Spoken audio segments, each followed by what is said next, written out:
Ang pagpunta ni Don Brick sa Dark Continent, Part 43. Pag-usapan natin yan, mga idol.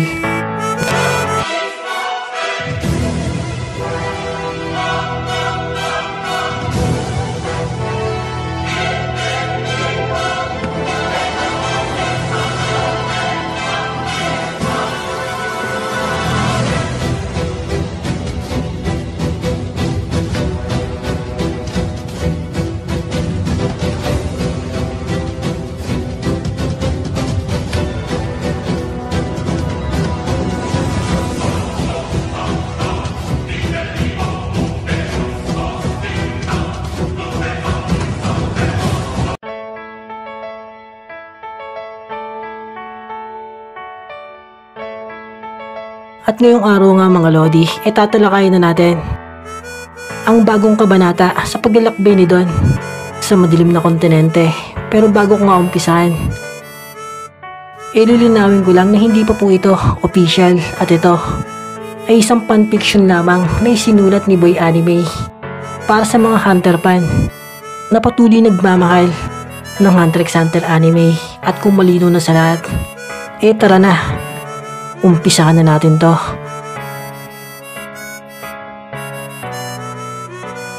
At dito ngayon mag-uumpisa sa walang pusong mamas lang na si Zen Zoldyck, kung saan kasama niya pa rin ang immortal na halimaw.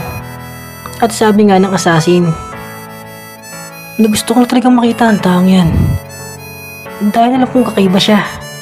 Dahil nung nagkita kami sa labas ng gate, naramdaman ko agad ang kanyang lakas at kakaibang presensya.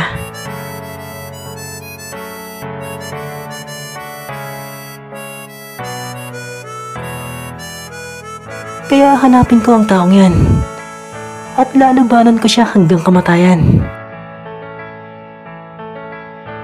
At diyan nga sagot ng halimaw na hindi mo alam ang sinasabi mo. Napakalawak na mundong ito at sa sobrang laki, parang wala na itong katapusan.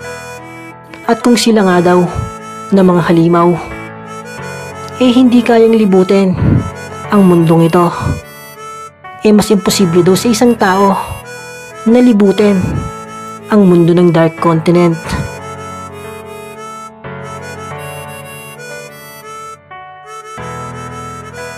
Pero sagot nga lang ng mamamaslang na ano ba ang sinasabi mo? Na hindi naman ako mag-isang maglalakbay para hanapin ang taong iyan, dahil kasama kita sa paghahanap sa kanya. Dahil ikaw ang aking gabay sa paglalakbay sa mundong ito. At pagkatapos kong labanan ng taong iyan, dalhin mo na ako sa karya ng kadiliman at lalabanan ko silang lahat.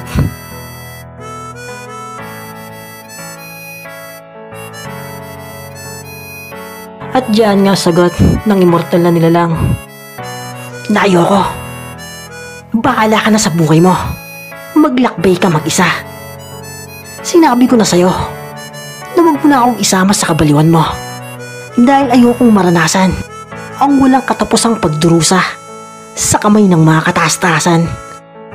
Sabay alis na dyan ang halimaw, pero bago pa nga siya makaalis, bigla na lang siyang nakuryente dyan.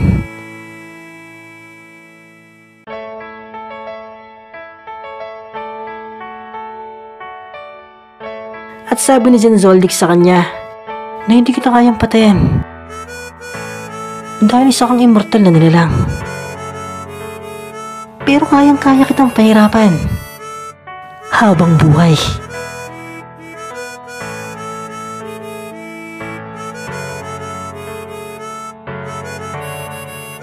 Kaya wala kang pagpipilian kundi sumama sa akin. At hindi ka pwedeng umalis hanggang hindi ko sinasabi. Kaya ang immortal na halimaw walang magawa dyan kundi sumama sa walang pusong mamamaslang. At bulong na nga lang niya sa kanyang isipan na paano niya daw kaya matatakasan ang baliw na taong ito.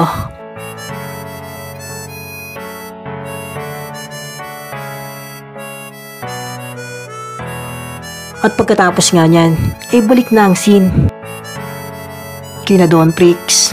At sabi nga ni Supremo na huwag nga daw siyang malitin ng ating bidang Hunter.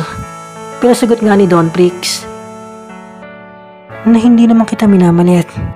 Sinasabi ko lang ang katotohanan na hindi pa ako nagsasaya sa laban nating dalawa.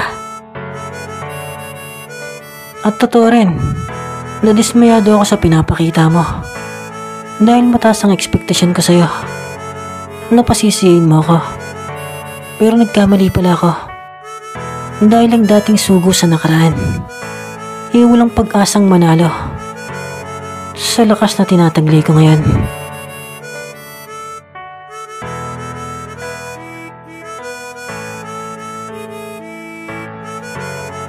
At si Supremo naman hindi na sumagot dyan at muli na lang siyang sumugod papalapit kay Don Prix para muling umatake. Pero sa pagsugod nga niya muli lang siyang binalda ng ating bida ng sobrang bilis. Kaya tilapon na naman dyan ang dating sugo. Pero si Supremo nga ibangon agad at muling umatake. Kaya pinatalsik na naman siya ni Don Prix.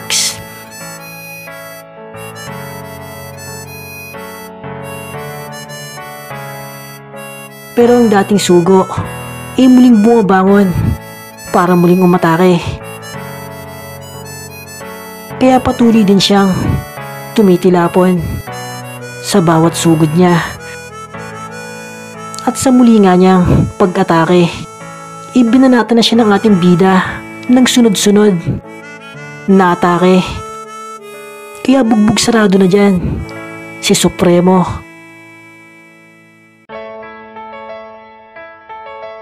At habang binubugbog nga siya ni Don Prix, bulong niya sa kanyang isipan na bakit daw sobrang bilis ng nilalang na ito. Dahil ang bilis daw ni Don Prix hindi niya kayang sabayan dahil hindi niya daw makita ang bilis na to. Hanggang muli siyang pinatalsik dyan ng ating bida.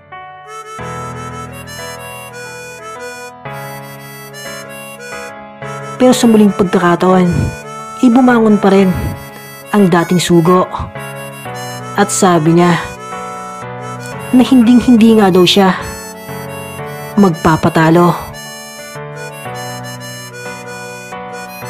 Hanggang nag-ipon na nga siya dyan ng malaking enerhiya para tapusin lang si Don Prix.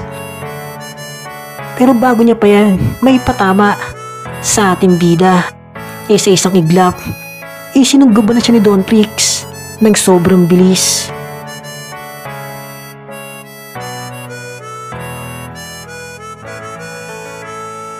Kaya ang malaking enerhiya hindi na nagamit pa ng dating sugo. At dyan nga muling pumorma ang ating bidang Hunter at nagtanong kay Supremo. At sabi niya, "Nahanda ka bang magbago at talikuran ng kasamaan?" Pero sagot nga lang ni Supremo, "Napatayin mo na ako dahil hindi na ako magbabago. Ito na ang tama na aking pinaniniwalaan."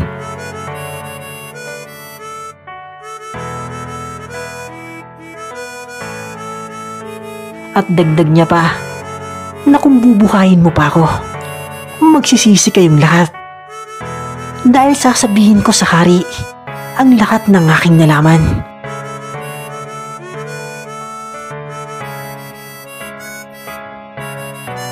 At sabi nga ni Don na ang mali kailanman ay hindi magiging tama.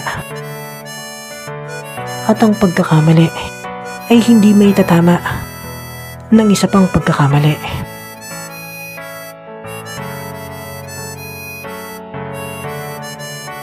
Kaya dyan, no choice na si Don Prix kundi tapusin ang dating sugo. At nag-ipon na nga siya ng aura sa kanyang kamao para wakasan na ang buhay ni Supremo. Pero bago pa nga niya magawa yan, ipinigilan na siya ng mga alipin at ni Captain Jer At sabi nila na maawa daw si Don Prix at huwag ituloy ang pagtapos kay Supremo.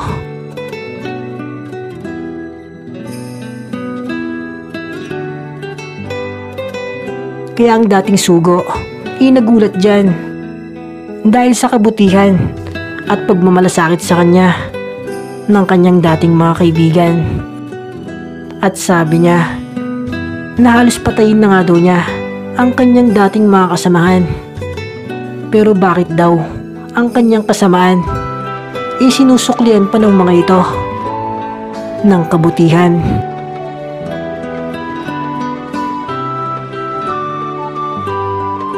At sagot nga lang nila Captain Jer at ng mga alipin na kung si Supremo man daw ay nagbago sa kanila, sila daw hindi nagbabago kay Supremo.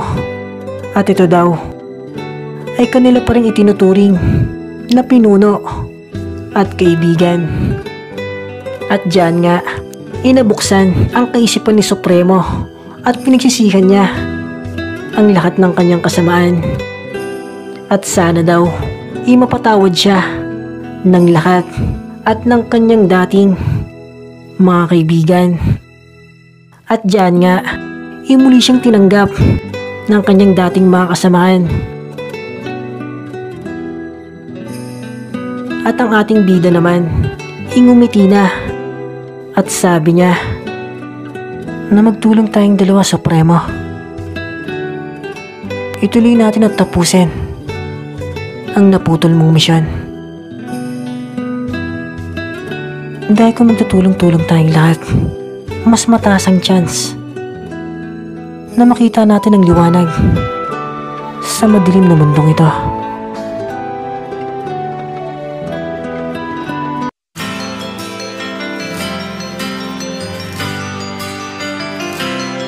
At diyan na nga nagtapos ang part 34 ng video ito. At antay-antay na nga lang mga idol sa mga susunod na kabanata.